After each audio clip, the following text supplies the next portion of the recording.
So if we could talk about Giancarlo, who had an incredible performance. And I mean, there's a lot of things we can say. We can probably go through his matches, but if we could just talk without that about some of the most impressive things that you saw about him. One of the things I think you mentioned elsewhere in here is about confidence. So one of the things you saw that could really benefit him as an athlete and competitor is to build up his confidence. Is there? Can you speak to that? First of all, I should give you some background. Giancarlo Bodoni was a strong local black belt in Boston, teaching at Bernardo Faria's school. When I would film instructional videos, I would often talk to him about his competitions and training. And he would do local competitions. He was trying to go from gi training, which was the majority of his competitive background, into no gi. And he was struggling in local competitions, especially with things like leg locking, where he had no background in leg locking and would often get submitted. So as we worked together in instructional videos, we would talk and discuss. He would periodically come to the gym in New York City and come to work out with the guys. And he often struggled in the training room. He had no experience with things like body lock, guard passing, and this used to mean that he was many of the training sessions didn't go well for him. So he was always like a very polite, well-spoken young man, and worked hard. When we went to Puerto Rico and the team ended up drifting apart, when we moved into Austin, he said, now that many of your athletes have left, could I come down and train with you guys full time? And I was like, yeah, I'd love to. I thought it'd be a great training partner for Gordon and Gary. We didn't really have any training partners at that point. And sure enough, he literally just picked up everything he had and moved down to Austin. Now, anyone who just moves halfway across the country to begin training, that already gets my respect right there. That's a big commitment.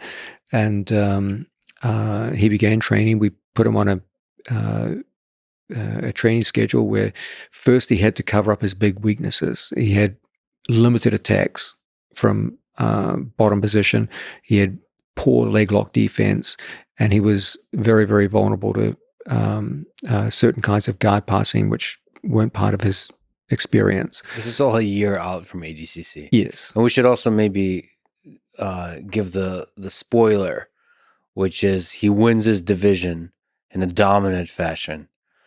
He also does incredibly well at the absolute. It was an amazing thing. To give you an idea, when he first moved to Austin, he competed in a WNO event, and I don't think he scored a single point, lost a couple of matches, and including matches to people who were in this ADCC. So he came out of that looking very depressed, and he lost to Kenan Duarte. He lost to Mason Fowler. So Giancarlo always struck me as someone who was positionally sound. He had like good guard retention, things like this, but he had no offense. He had no leg lock defense, and he just wasn't able to assert authority on matches. He was a guy who was always going to be tough to beat because it was hard to pass his guard, that kind of thing, but he wasn't dangerous. Can I ask you a question on that? Yeah. Because my interaction with him early on when you came to Austin, I remember he interacted with me a bunch on the mat, showing me stuff. But I wonder if that kindness is a detriment to the confidence. Is there some connection? Because again, confidence. So killers can be nice too. Absolutely. Confidence comes from skill level. And confidence is a much more rational thing than most people ascribe it. People think of confidence as like this esoteric, ethereal element that you either have or you don't, when in fact confidence is much more a reflection, a rational reflection on your past experience. And if you're successful with your past experience and you're expecting to compete in a situation which is similar to your past experience, and that past experience has mostly been successful, you'll be confident. Are you pretty confident that the sun will rise tomorrow? Of course you are, because it's done so every time in the past. Now, there's no, as people like Hume pointed out, there's no supreme rational reason for believing this, but nonetheless, your confidence is high. And it's the same thing in jiu-jitsu. If you're performing well and skills are the reason for that, your confidence will be high in the future, regardless of what your mindset is. So it's not a question of, this personality does better in competition or that personality. Ultimately, it's going to come down to your skills, and your confidence will be a reflection of your accumulation of skills. So, what was his journey like to a person who lost to a person who dominated the competition? Yeah. First things first, we had to say, okay, you've got an obvious weakness, leg lock defense. So every day in the gym, he would be taught, okay, this is where you put your feet. This is where you position your knees. You point your knee this way, not this way. Then he would have to start sparring situations in leg locks and have to work his way out. Initially, these were like heartbreaking sessions for him, where, I've got to give that kid full credit. Like, he just worked his way through it patiently, dealt with frustration, initial failures, and just said, I'm going to get better. Can we just look on that? So what's the experience of those early training sessions like from an athlete perspective? It's daunting. Are you basically dealing with the rational thought that you're not going to ever be good? Yeah, you're wondering, have I even got what it takes? Yeah. Like, think about it. He's an established player who's been in IBJJF competition. I believe he's a brown belt world champion in the gi. And suddenly a group of kids that he's never even seen before repeatedly submitting him with leg locks in the gym. And he's like, man, this is terrible. Like, a year from now, I'm supposed to fight ADCC against people like Craig Jones, like some of the best leg lockers in the world. Like, it must have been hard, but he just stayed in there, and no one worked harder than him. He just was in the gym 3 times a day, studying every day. And unlike so many other people, every time he was shown something, he consciously and deliberately tried to enact it, even at the price of initial failure. Do you advise that that's a good way to go? It's the only way to go. Like, if you can't wrap your head around the idea that trying to acquire new skills will create a temporary time where your effectiveness diminishes as you're trying to bring on new skills, you're never going to make it, because you'll always stay at whatever skill set you are. The whole mental trick is to imbue this idea of delayed gratification, that you have to accept that when I bring on new moves, my overall effectiveness will diminish. But there's the belief that in time, as my skill performance increases, it will increase over time, but it will come at the price of initial frustration and failure. And Giancarlo made that mental switch early on in his time in Austin, and to his credit, just stuck through. Within a very short period of time, it became very hard to leg lock. And even the best leg lockers in the room had a hard time with him. And that was the first step in confidence, to say, okay, I'm not getting finished quickly anymore. Then he had to bring in a whole new set of upper body submissions. He neglected upper body submissions. When you say upper body submissions, do you mean all the strangleholds, arm locks, things like this? And in particular, he put very, very hard work on his strangleholds. He had always been someone who was positionally strong. He could get to the back, but he could never finish from the back. And then suddenly in the gym, he started finishing from the back. And then as gym performance against the lesser students increased, then you bump him up against better students. And then this goes on all the way up to the best guys in the room. And in time, in a relatively short period of time, there were significant increases in performance. And success begets success, and this kept going. We started to get a hint of his developing confidence in local competitions. I remember seeing Giancarlo compete in a local fight to win competition against a tough Brazilian kid who Giancarlo just came out, dominated, and finished with a leg lock. Now that was interesting. It's like, okay, you're the guy that used to get finished by leg locks, and now you're beating tough opponents with leg locks. And that was an important psychological step for Giancarlo Bodoni. And with each little step, as we went further and further, then he got to ADCC trials and had one of the great performances. I believe he submitted all of his opponents in ADCC trials and put on a fantastic display of grappling. Shockingly, no one paid attention to it. They were just like, oh yeah, he won. And Giancarlo flew into ADCC completely under the radar. They just saw him as, oh, he's the guy that won American trials. And no one really paid much attention. In his first match, he took on a great Brazilian champion, Izake, and won in dominant fashion. He was about to strangle him with just a few seconds left on the clock. And I remember Giancarlo being furious at the end of the match, thinking like I was so close to finishing. He wanted a perfect finish. And up on points, 6-0. Yeah.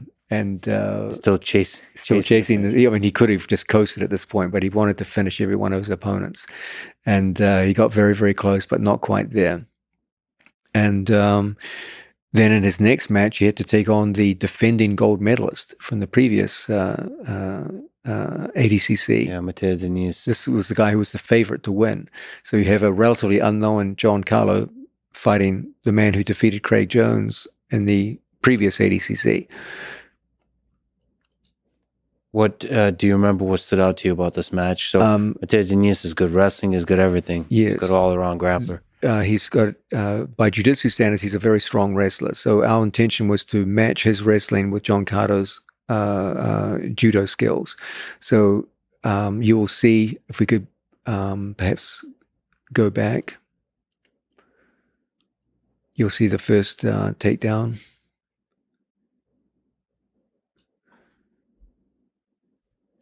Arm drag. And took him down with a simple drag and pick. So that was Giancarlo's first takedown. That was more wrestling oriented and good for his confidence to see that he could score a nice takedown. But Matthias Diniz is very, very good at standing up from bottom position. If we just go back just a step. Okay, now here we have something interesting. Matthias comes up from bottom, seizes a leg, and Giancarlo defends the wrestling move and then goes immediately into... With the foot. It's kind of a mix of Sasai and Diashi Harai. Wow, that was beautiful. I didn't even notice that. That's really nice. Look at that. From defending a single, threatening a guillotine. One of the big themes of our ADCC camp was that most of our opponents now are getting very strong in hand fighting. Look at that. But they're not strong in foot fighting. And so we put a very heavy emphasis on foot sweeping attacks. You remember Gordon Ryan took down Andre Galvin with a foot sweep. And here you have Giancarlo using the same technique, not from the back, but from the front. And an overhook. Left hand post. Catches the foot midair. Look at. And that's just a beautiful, beautiful takedown. That's beautiful judo. And then later in the match, you will use a kosorigake, another classical judo takedown, to get top position. Now, at one point, Giancarlo was in trouble. He got his back exposed. With this situation? Good. Double leg to a knee pick. Knee pick. So he has to expose his back in order to avoid giving up takedown points. Mm-hmm. But here's the defensive training that we work on is coming through. He's defensively sound, shuts out the hook, prevents the score. Keeps his body at the right angle to prevent a power half Nelson.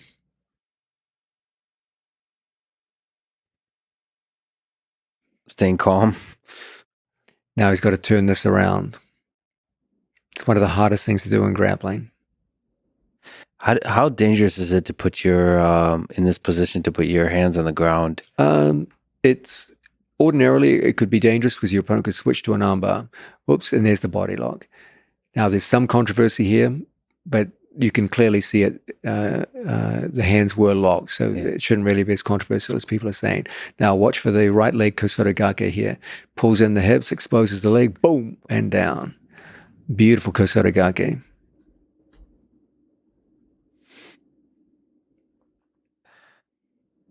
Also, probably a lesson that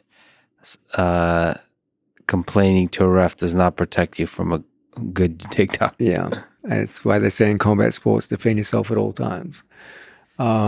But now the great advantage of judo takedowns over wrestling leg tackles is that they confer upper body connection after the takedown, which is very, very important for ADCC.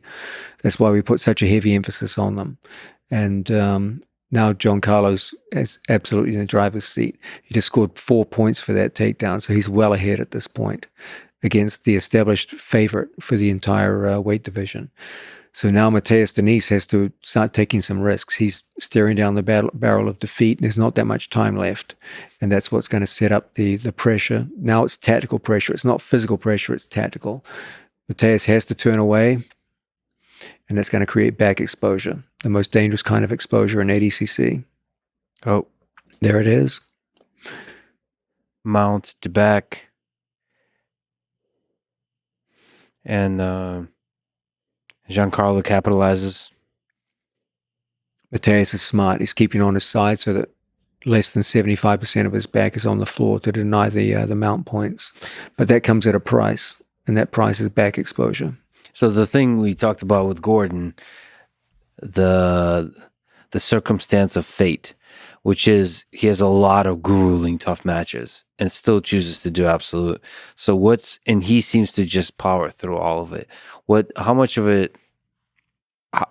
the calculation is how to survive the cardio, the grueling cardio aspect of all of this? It's a great question. And the truth of the matter is you can't afford to pace yourself.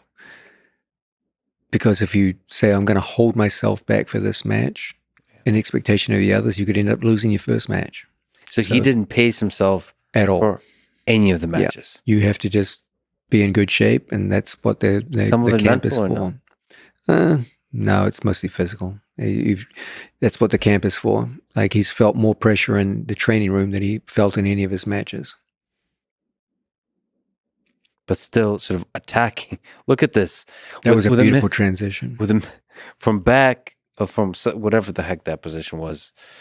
Right, from looking for the back, transitioning here. What the heck is this transition? So Mateus is engaging in a very good tactic, which is to get most of his back off the ground to deny the mount points. So as back exposure starts to occur, he turns in. Threatening an arm lock. Yeah, but you can see what's happening here. As the left foot goes under, it's going to create a beautiful triangle entry. Right foot penetrates through underneath the neck. And now he's locking a triangle, a senkaku, but not just any triangle, a triangle with the figure 4 locked on the back of the opponent's head, which makes any kind of stacking defense very, very difficult. It makes it very, very hard for an opponent to pull away and creates a much tighter strangle than average. And as a result, it's a quick submission. Beautifully done. Still chasing the submission. Yes. With a minute left up on points. Against the former champion. That's match number 2. Now, that's the first day. That's Saturday. So Giancarlo goes to sleep that night thinking, okay, I just beat a world champion in my first match and almost submitted him. And I just submitted the defending champion. So, of course, he wakes up on Sunday morning feeling pretty damn good. Now, there's an interesting twist here. His opponent is a talented young Irishman who won European trials, I believe, almost entirely with leg locks.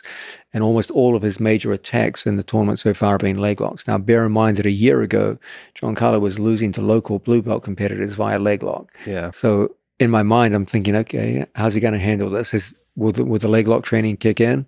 And you'll see the result.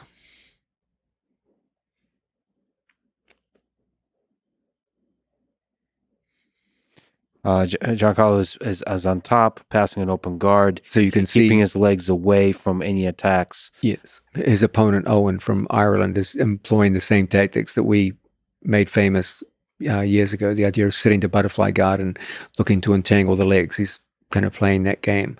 So Giancarlo is obviously used to this from training in the gym. So he's doing a good job of preventing entanglement, like controlling his opponent's shoelaces and moving out to an angle which limits his opponent's entry options. So hands on the shoelaces and angles is a good defense here. It's an initial defense. Now his opponent wants to get underneath the center of gravity. So Giancarlo wants to get outside the line of his legs. At some point, your opponent's going to entangle. If he's determined to entangle, at some point it's going to happen. So Giancarlo decides, okay, let's let it happen and let's see where his feet go and let's see how disciplined he is with his feet. And the opponent's inverted. Here does a good job getting behind Giancarlo's knee. So now they're fully locked in. So Giancarlo moves away to protect the heel, rotates out, controls his shoelace. Nice. Now, at this point, Wow. the Irishman's starting to lose discipline with his own foot position. Okay, he's so focused on his own attack that he's starting to get a little sloppy with his own foot position. You see, he's assuming, oh, I'm the guy who's attacking, so my opponent will be afraid of my leg locks, and is starting to make some small tactical errors that Giancarlo will be able to take advantage of. So he's threatening the sort of the north-south passer, like So yeah, he's not putting too much pressure on the pass because we're still pretty early in the match, and he's not ready to score yet. So here again, he turns away his heel. Now his opponent's starting to get more and more cavalier with his foot positioning to a point where now it's just downright sloppy. So Giancarlo sees it, identifies it, locks up a wrist-to-wrist toe hold, and breaks his foot. How? Where's the dumb question? Where's the control here? How is he? The control comes from his opponent. The entanglement is his opponent's entanglement. His opponent is holding his own body in place with his own legs. So he's the root of his own problem here. So he got sloppy. Well done. Well done. And a little smile from Giancarlo. Now, That's very nice. The reason for that smile, you can probably guess, is because a year ago, this would have been a disaster. And now, instead, it's a guaranteed ticket to the finals and either a gold or a silver medal.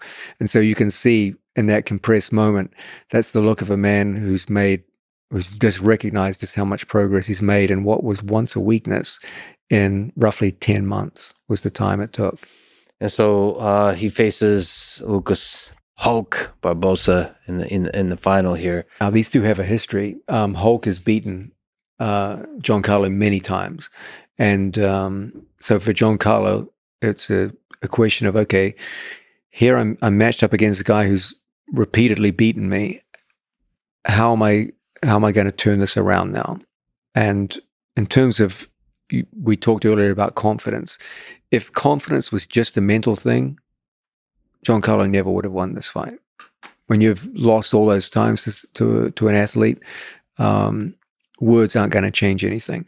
But you can see right from the start, when they get into the hand fight, Giancarlo is much more tactically adept with his hand fighting. He's doing a good job of controlling his opponent's hands, preventing any kind of prolonged pressure on the head. And Hulk gets a sense here in which he realizes he's fighting a very different person. And this goes a long time. Again, another super grueling match. Wrestling that eventually leads to a back take here, back triangle. Body triangle, I apologize. Here you can see the same tactics utilized by Gordon Ryan. Back control based around the body triangle. Many attempts to try and entrap his opponent's arm and take away those defensive arms. The main difference here is, again, you have an athlete with a very powerful, compact neck, so neck penetration is difficult. And so Giancarlo will switch to a palm-to-palm strangle instead of the conventional figure four. And now there's 8 minutes left, so all the time in the world. Is it only just a matter of time at this point in situations like this? Yeah, Giancarlo has a massive tactical lead in points. There's literally no way he could lose this match at this point. Even if his opponent did get out of here and take him down, Giancarlo would still be ahead on points. So at this question, the question now is not whether Giancarlo will get the gold medal, but whether Giancarlo will get it by submission. And there it is. There's the penetration of the neck. And he can't get the figure four, so he opts for palm-to-palm instead, and there's the submission.